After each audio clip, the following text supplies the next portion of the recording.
Ebooks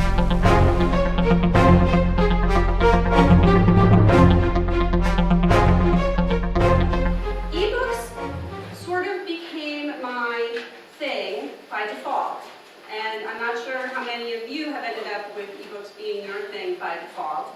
But there was nobody, we had an e-book library, and we had nobody really managing what was going on, and we wanted to lend e-readers, but there was not a lot of information out there, and Overdrive, who has gotten a lot better at telling us what to do, was not giving us a lot of help about 5 years ago. And so you were sort of on your own trying to make those decisions. So that's kind of how I got to be the ebook expert at my library. We currently have seven different devices that we loan from the adult department, 3 that we loan from the children's YA department. And I brought them to show you just how we do them. I don't know, those of you who are already loaning things in your library, maybe you already do this, but this is how we loan them. We have them in as uncataloged. We list the price specifically. We have a little note on the front. Our ebooks came through the generosity of our friends, so we do acknowledge the friends. But then we have a little note that says, patrons may not download personal or other materials to this device because we have already had people resync our devices to their computers. So because of the nature of e-devices having to be licensed to a certain email address and to a certain user account, we had to say to them, you can't do that, because we had people doing that early on. The other thing is we list what's in the case, and we tell them if you lose it, it's $175 to replace it. When we have young adults checking out, we make their parents check out. $175 is a huge obligation to allow 12-year-olds to take on without their parents' knowledge. We made a direction card out of our quick start guide that's in the original case, and we laminated it so that they don't lose it, they don't break it. And then we got a case for each of them, because a lot of them, they're not going to take this, they're going on vacation, they're not taking this with them, they're taking this. And without a case, the hazard to having them chuck it in their bag or whatever is a little bit too high. So we have this. This happens to be one of our Sony readers. We got started with Sony really early on because Sony, interestingly, early on had a lot of outreach to libraries, and we're trying to get the readers into libraries and gave us displays and things like that. They have not done a really great job of marketing themselves to the general public, so they hold a very small percentage of the population. However, this particular device is a terrific device, and should you need one that's only a reader and low cost, I'm going to pass them around.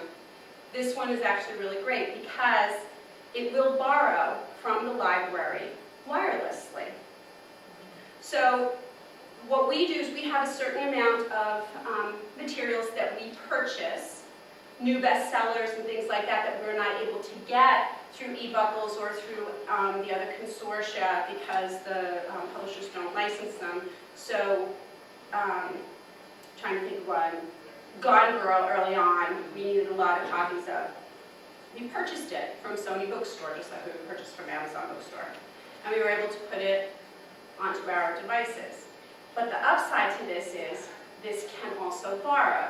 So even if you loan it to your patron with the books that you have on it, they can go ahead and access the library while it's in their possession, and they can borrow and download without any help from us, from eBuckles or from other consortia that they might be part of. And it doesn't weigh very much. This actually weighs less than a paperback book. It's actually a great device.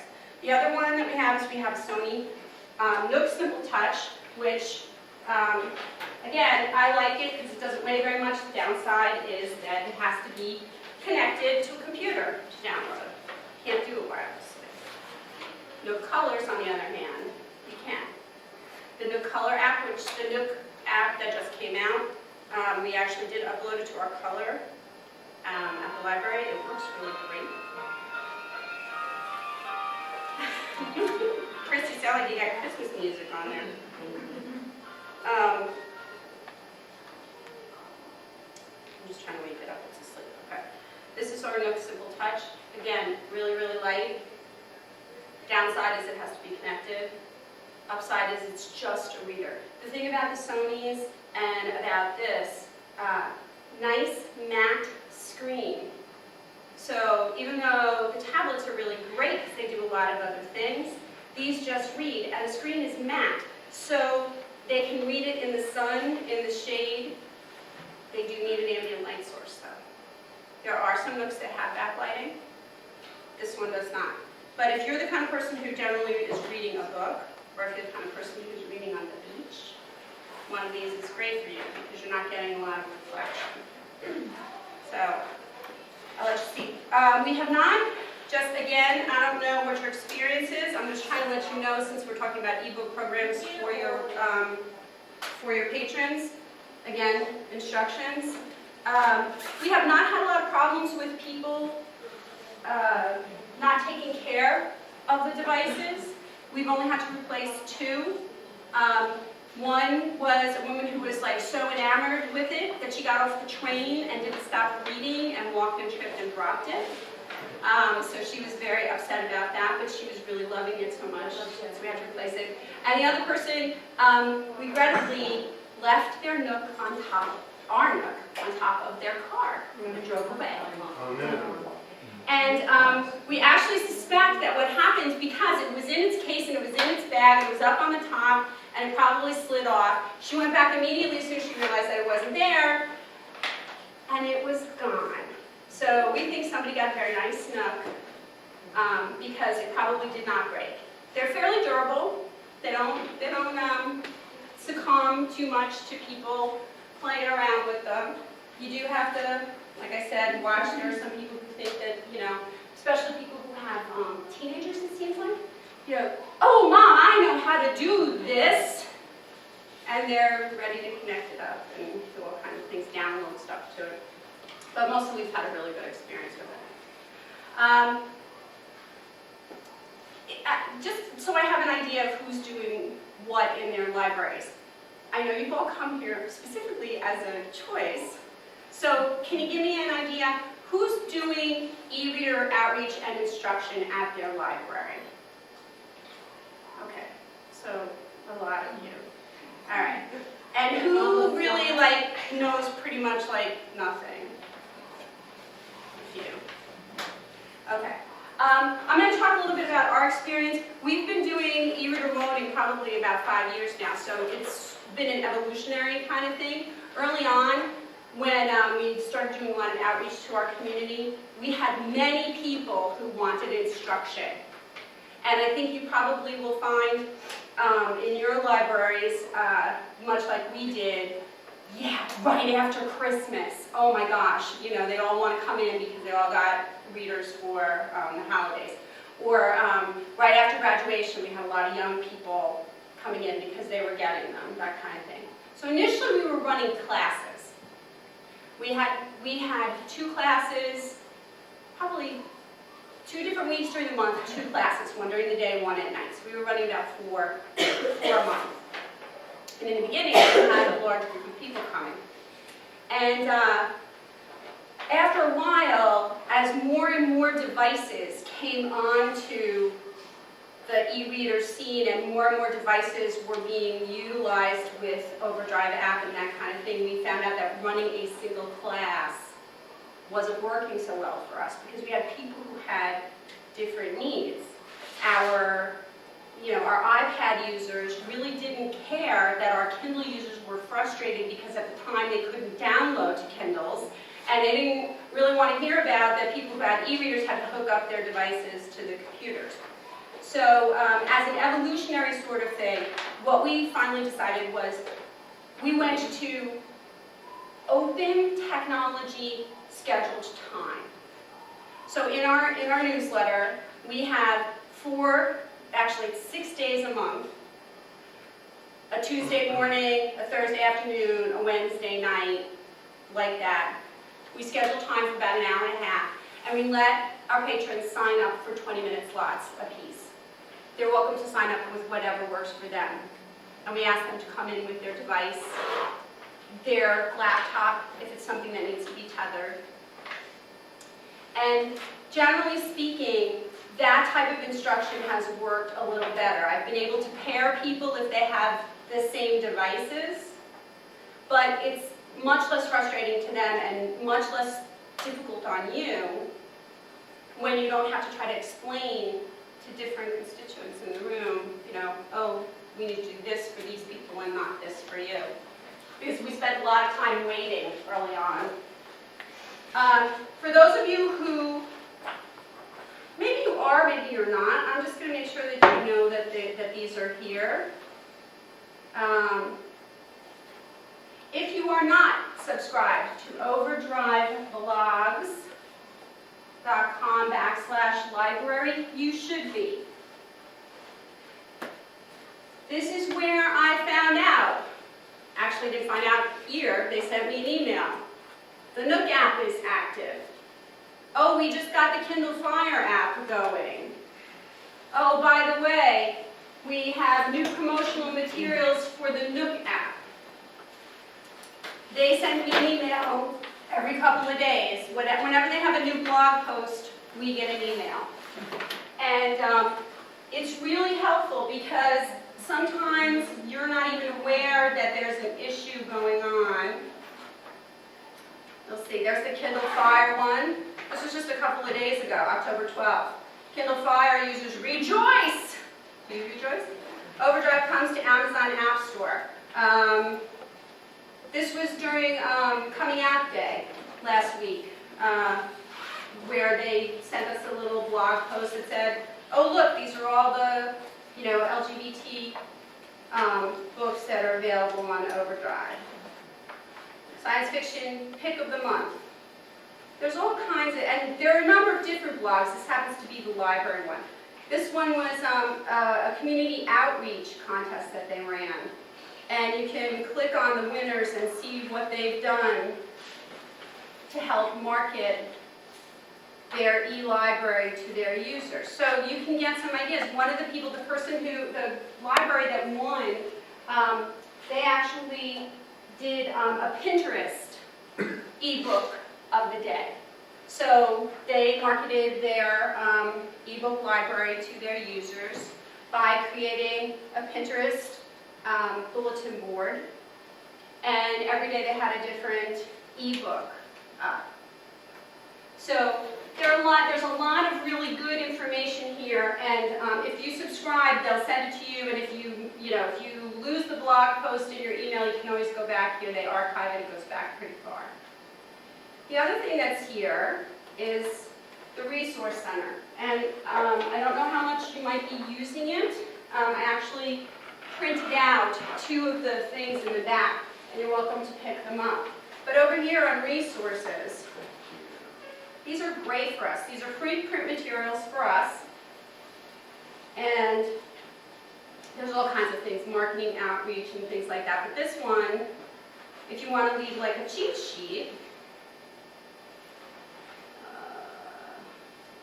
where's mine?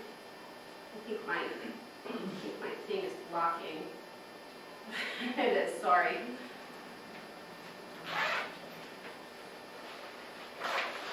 This is one of the ones that I left in the back.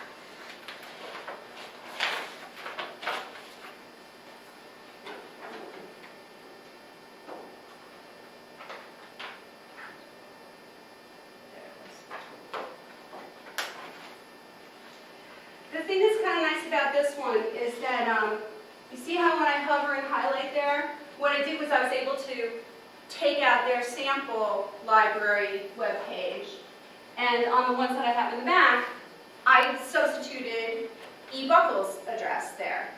So that when you hand these out to your patrons who come in and might say to you, how do I do this?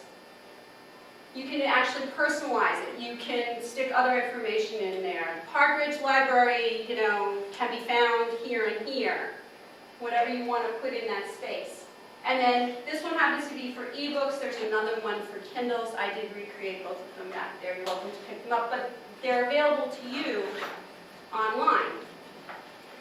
There's also PowerPoint, which I actually opened by mistake, but you saw, that, you know, I don't use this with my patrons, but early on, you may wish to. I pulled out only the slides that I liked. I didn't use everything that they had. You know, here's what you need. Here, I need my library card and the software. I also can use it on my mobile device. So if you were doing an overall interesting, you know, an overall presentation to people who have an interest in this, this might be something you want to use, and you only have to use the pieces you like. Adobe Digital Editions, ebooks for Kindle, how you can place a hold, and then they leave a space for you to do demos. They also actually have a little demo outline for you. So if you're not exactly sure where you want to go, I left it in, but you could take it out if you were showing this to a patron.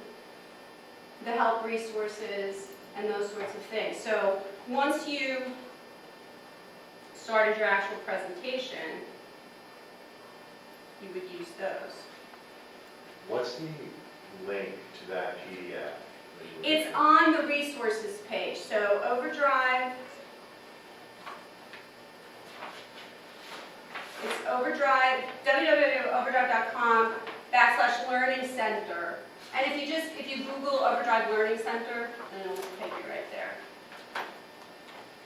And then I clicked under resources, and that's where all of those were. The PDFs, the PowerPoints, the how-to guides, the cheat sheets. There's all kinds of information there. The other thing that they have, which is also nice, is the View Now. And I'm not sure if any of you have actually taken advantage of these.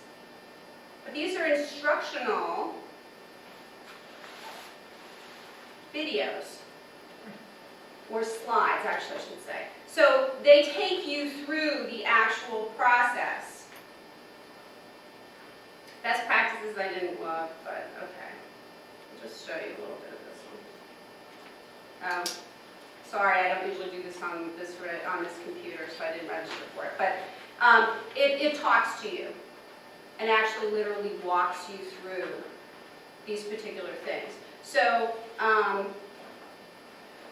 haven't used these as much because I find that the other resources, the PowerPoints, the PDFs, and things like that are abundantly clear to me. And also you have all of your help on Overdrive, which has the videos and the instructions. So we're going to go back to Overdrive.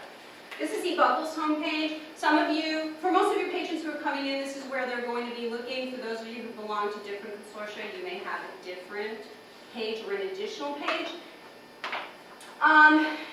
They all look kind of the same. Overdrive isn't really, really creative with, you know, that they're going to make things look different. Some of you may have seen the other one that's here in Bergen County, which is the Beat one, which is a little bit, we're smaller in number, but you know, have a different collection. But you can see they don't look all that much different. And if you go to any Overdrive library, Henderson, Nevada, New York Public, they all kind of look the same. Now, when I have a patron come in who's interested in downloading to their device, many of them will come in and they'll say, oh, I have my device, I went to help, I looked here, I want to read an ebook, and it told me what to do, and I got this far and couldn't get any further. That happens kind of a lot. Sometimes you get my children insisted that I had to get a Kindle for my birthday, and I don't know what to do with it. I can't turn it on sometimes. Sometimes it's as basic as that. I cannot turn it on. I cannot get off of my home page. And oftentimes, you know, in the beginning, I would be seeing devices I hadn't seen before. And many times, you know, you're just going to have to kind of play around with them, as hard as that might feel to you sometimes. It's kind of uncomfortable when people are handing you things and saying, I want your help, but you are sort of in the dark a little bit about how to offer that help with regard to particular pieces. We're really good at the technology, getting it from one side of the thing to the other, but every device has its own little quirks. I had somebody come in the other day, you know, with her Kindle, and she said, you know, look, the wireless signal looks fine, and, you know, I can't download it, and it keeps ending up in my archives, and I don't know what to do with this. And she had been downloading books from Amazon forever. And it finally dawned on me, and again, something that you don't learn until you actually have these things come up. The wireless app for a Kindle will not work with the older versions of the Kindle, even if they're capable of downloading from the Amazon page to you, because they're not operating on a Wi-Fi network. They're operating on a 3G network. And Overdrive doesn't like 3G. So it's something that you don't find out until you work with it a little bit. All right. A lot of times with this, how many of you sit down with a patron and you say, okay, so have you looked at the web page? Pretty much no. Do you know how to browse and check out? No. So a lot of times we have to start actually right there.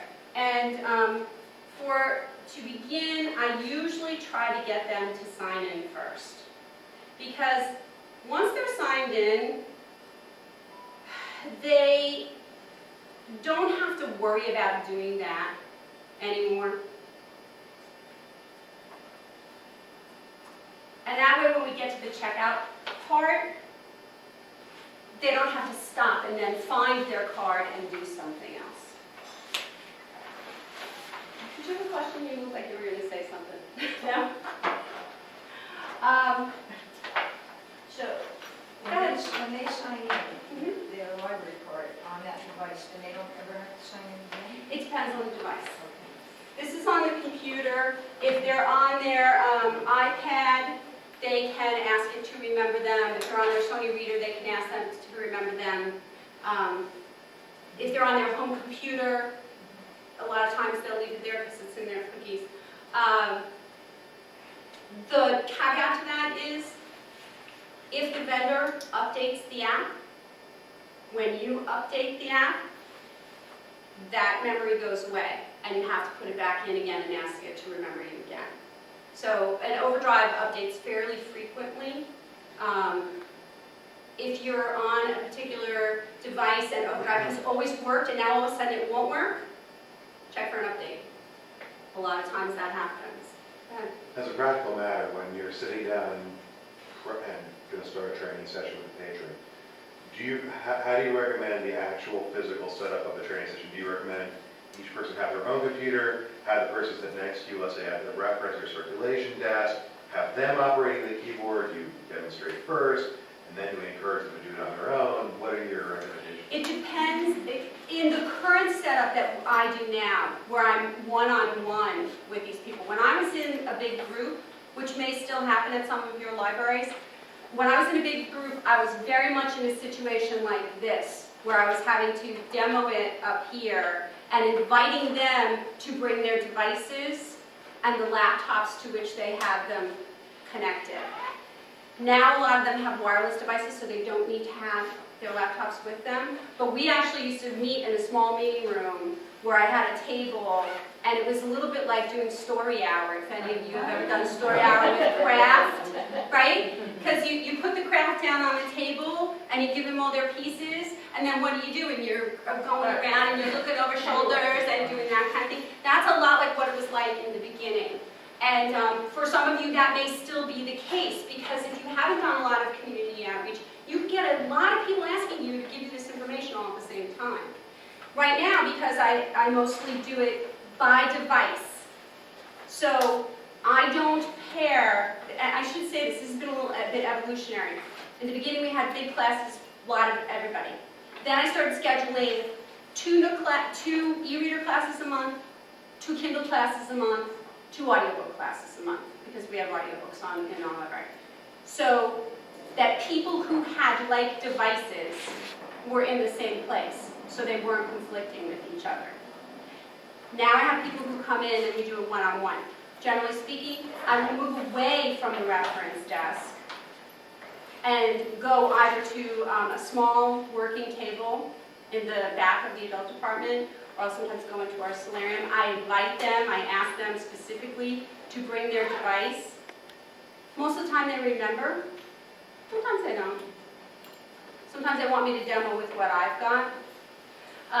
The one thing that I do always have with me is my laptop. Because if they're working on a device like the Sony Reader, actually if you want later on I'll open the Sony Reader to the page where you reach the library homepage. If they're working on a Sony Reader, if they're working on an iPad, have any of you've seen what eBuckles looks like on an iPad? It looks a little bit different. And one of the things that I have said to them, and it works better, if they're willing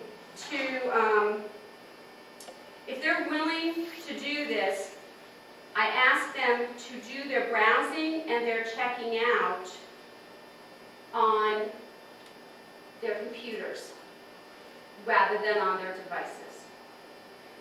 While the devices are wonderful, the way it displays is entirely different. And it doesn't matter, even on a screen as big as an iPad. Hang on, I'm going to just change the input here so you guys.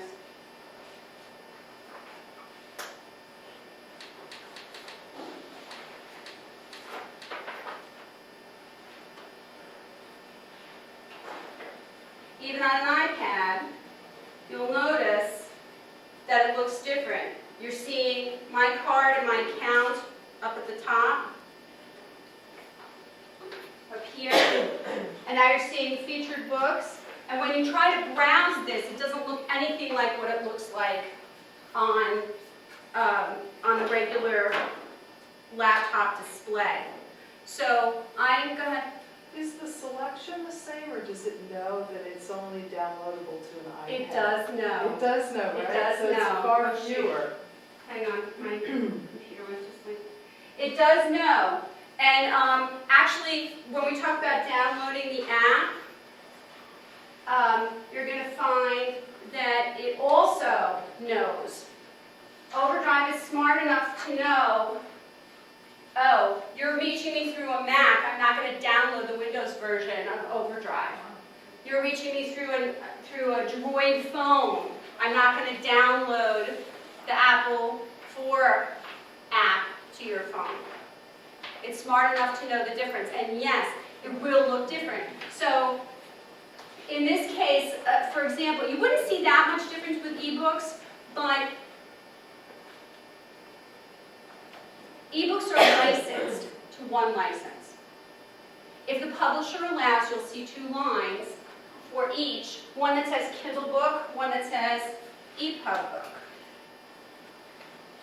Let me open one. There you go. These happen to be checked out. You'll notice they say place a hold. But you'll see Kindle book and Adobe EPUB book. And here we have 1 library copy and there's 0 copies available. That means 1 person has that book checked out. Once that person returns it, this will change from place a hold on both of these to ask you if you want to check it out. Add to cart. See that one? And once again, there's only 1 copy available. A lot of people, and this is something I was talking about early on, God bless you. I had one patron who came in and said, well, if I can't get the Kindle book and I can get the EPUB book, why can't I just check that one out? That will never happen. because there's one license. So if a library copy is available, both the Kindle and the EPUB book will say it's there to add to the cart. Once one of them gets checked out, both will then say it's unavailable. So the difference you might find with, if you're on a particular device, if your device does not have a Kindle app, and you put up, show me everything that's available. On the computer it might say 150, and on your device that doesn't have a Kindle app, that doesn't have, yeah, I'm thinking that backwards. Okay, the point being, on the computer, it will show all of the things that have both an Adobe book and a Kindle book. If you're on a device that can only check out Kindle books, like you're on a Kindle, it will not show you the ones that have only an Adobe copy available. There aren't that many of those, but there are some. Some publishers do not license certain titles in Kindle format.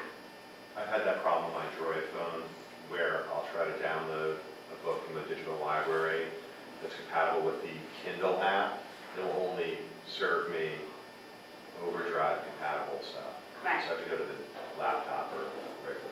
Yeah, and that's the issue, and it's at the checkout point, which is why I was saying to you, I advise them to do their checkout on the computer. They're more comfortable usually navigating that way. They can see it better. Once you do check a book out, it's easier to spot because on the others, let's just do this one. Okay. Browse and check out. Everybody okay with the browse and check out piece of it? Okay.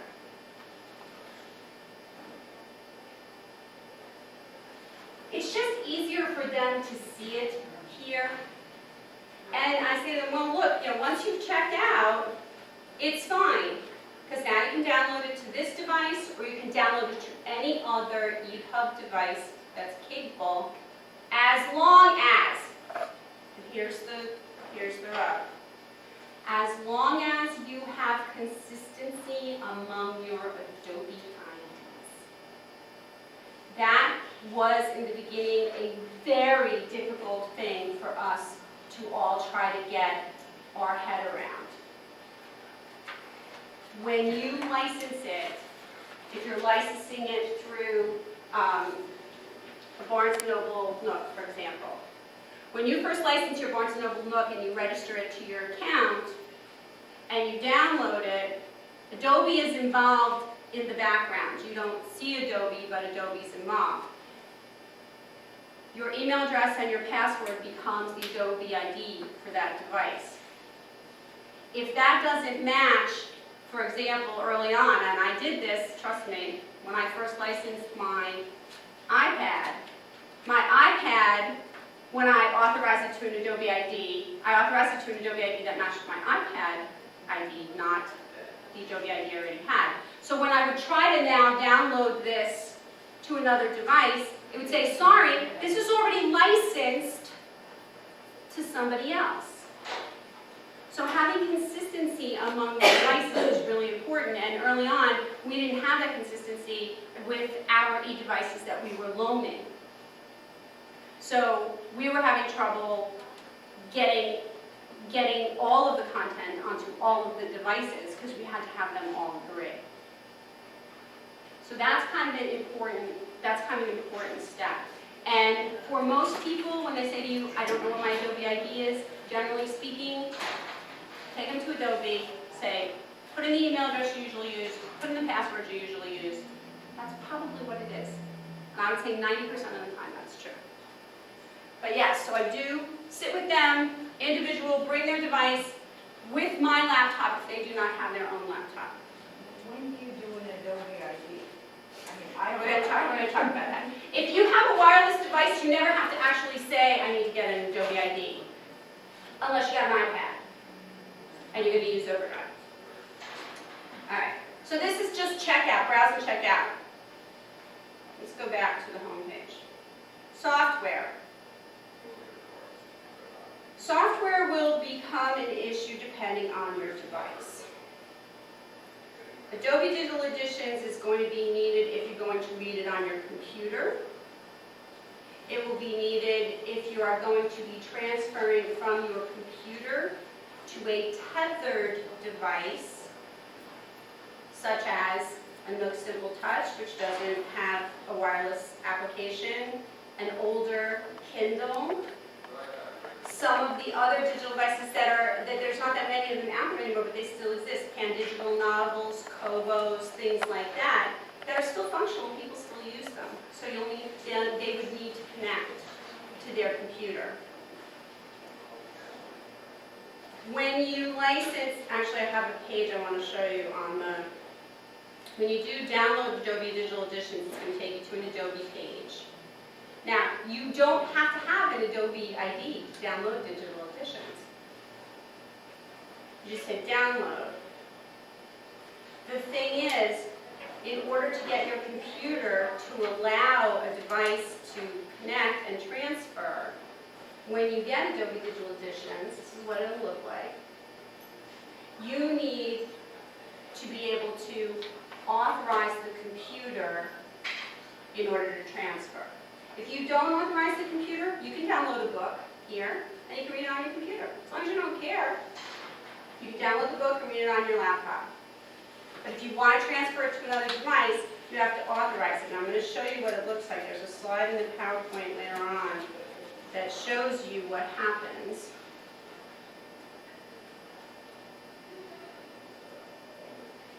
There it is. The first time you download an EPUB or PDF book, you'll be prompted to activate your computer or device. Authorize the device with an Adobe ID. And if you don't have one, you can create one.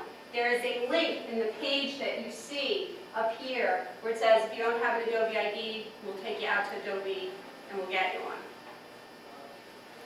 But then you have to enter your Adobe ID and your password here and authorize the computer. Go ahead. This counts with Kindle too? No. Nothing to do with Kindle. Everything but a Kindle environment. Everything but a Kindle. Everything but a Kindle. I shouldn't say that. I say that kind of broadly, but in general, yes. Any tethered device other than a Kindle. There are some Kindles you do still have to tether though, and I'm going to show you what that looks like. So you will have to authorize it. And then, when you connect your device the first time, I'm going to connect mine. I have my personal Nook. When you connect it, the computer will find the device. And it will pop up. Oh my goodness. Yeah. This is what happens when you get old and you can't see. Really?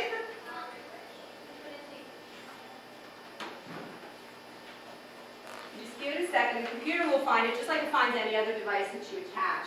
But then the program will find it as well. Come on, we got it.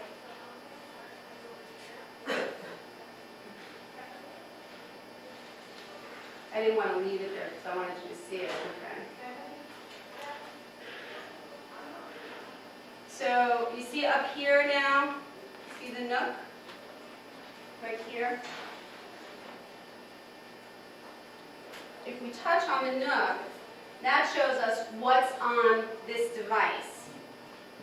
And over here, see the little tools?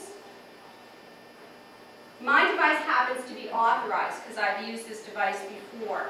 But the first time you connect the device to the computer, that authorized wouldn't be grayed out, it would be black, and they would want you to authorize the device because that's how you're going to transfer it. I'm going to show you now because we checked out that book. I'm going to show you what it looks like. Download. There's my account. Any books that they have checked out, this is again a little bit, you gotta talk to them about this. If they checked it out, it's going to be on their checkouts. They also have an opportunity to place a hold on things. They'll need to provide an email address. If they place a hold on something that's not available, they will have 72 hours to check it out. They will not have 72 hours in 1 minute. The computer's very literal. They get the email at 1:57 in the morning, they will have till 1:57 in the morning on the third day to get it checked out. If they don't, it goes to the next person on the list.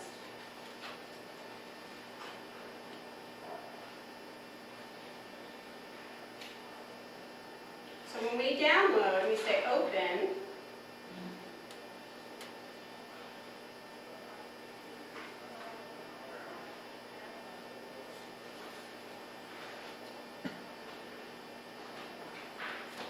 So there it is. 17 things I'm not allowed to do anymore. If I wanted, I could read this book here. I don't have to put it on my device. I can go along and read it here. But if I want to put it on my device, I'd have to go in my library. There it is. 7 things I can't do anymore. And because it's sort of a Adobe-based thing, if you right-click and you say, copy to a computer or device and say, I want to put it on my Nook. And there it goes. 2 important things. Don't interrupt the transfer, and make sure you eject the device before you disconnect it.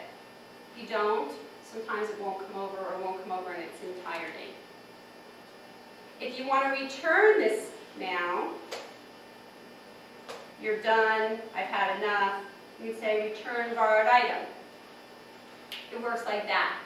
If you return the borrowed item, if you had maxed out your checkouts, and now you're done reading this and you return the borrowed item here, it will be returned on your account in e-buckles. Does it have to be returned from the computer? If it's a tethered device. If it's not, if it's a Sony e-reader that has wireless, if it's a Nook that has a wireless app, you can return it from the device. Only if it's a tethered device, you have to return it from here. Did I mess anybody up? Do you know where I'm going with this? Now, my e-reader is also licensed to the same Adobe ID account. So, if I and my spouse wanted to read 17 things I cannot do anymore, not that I think that he would, but if he wanted to, oh, come on. Come on. There we go. If I go to my account,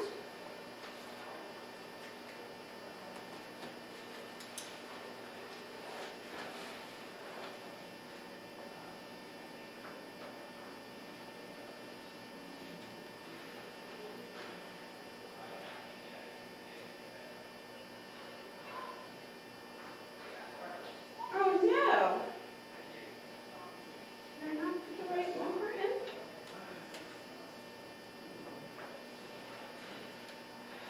Sorry.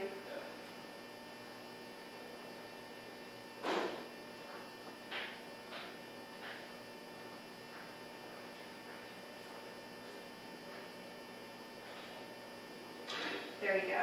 I can go back to my checkouts here, and there it is. And because I'm licensed to the same account, I can say download, and it's going to open my Overdrive app. And there's the 17 things I'm not allowed to do anymore. You'll notice the little calendar. See the little calendar underneath the title next to the ebook? It says 14. It's a little countdown of the 14-day checkout. Just touch on it, and you can read it. Now, the thing about the iPad, which is, of course, a lot nicer than the little Nook color, if you're checking out a book for a kid, it can be a lot nicer for the child who might want to look at the book like it really looks to them. Similarly, if we were to check out a Kindle book, I do not have a Kindle app on my iPad. But if we were to check out a Kindle book, I do have a Kindle account to show you.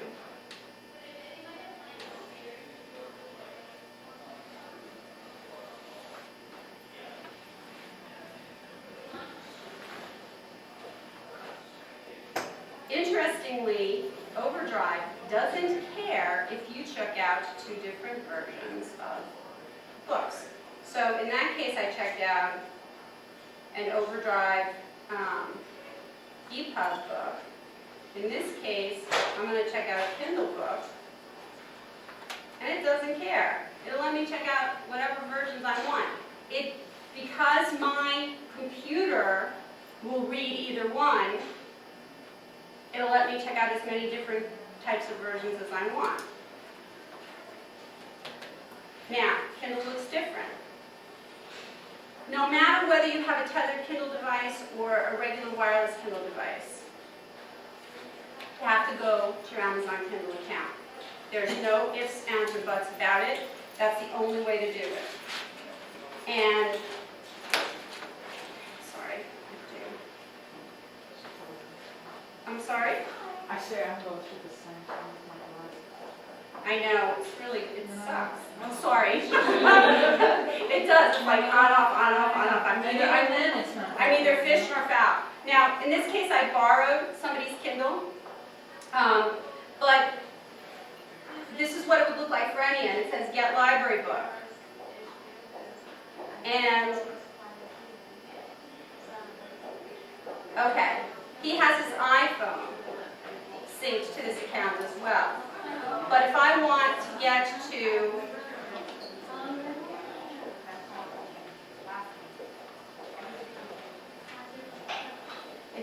put this onto this device, because I have a Kindle app on my iPhone, but I also have this Kindle device and I can't download wirelessly from here, I can say I want to deliver my book to, and it gives me an option to say where I want to deliver it. I want to deliver it to my cloud, I want to deliver it to my wired, okay, sorry. He must have removed his Kindle. Let me put it in and see if it'll find it.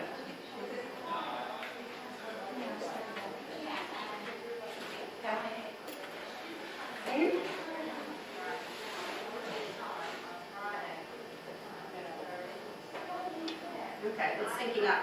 Anyway, you have to do the Kindle. You have to do the Kindle just like a drag and drop from anything else.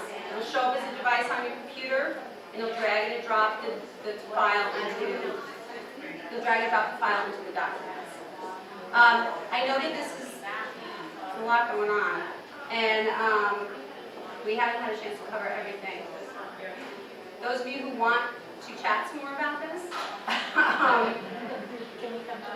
I have, well, there's a roundtable this afternoon, which I'm happy to discuss whatever else we need. And then, yeah, you can call me. Let me ask one last question.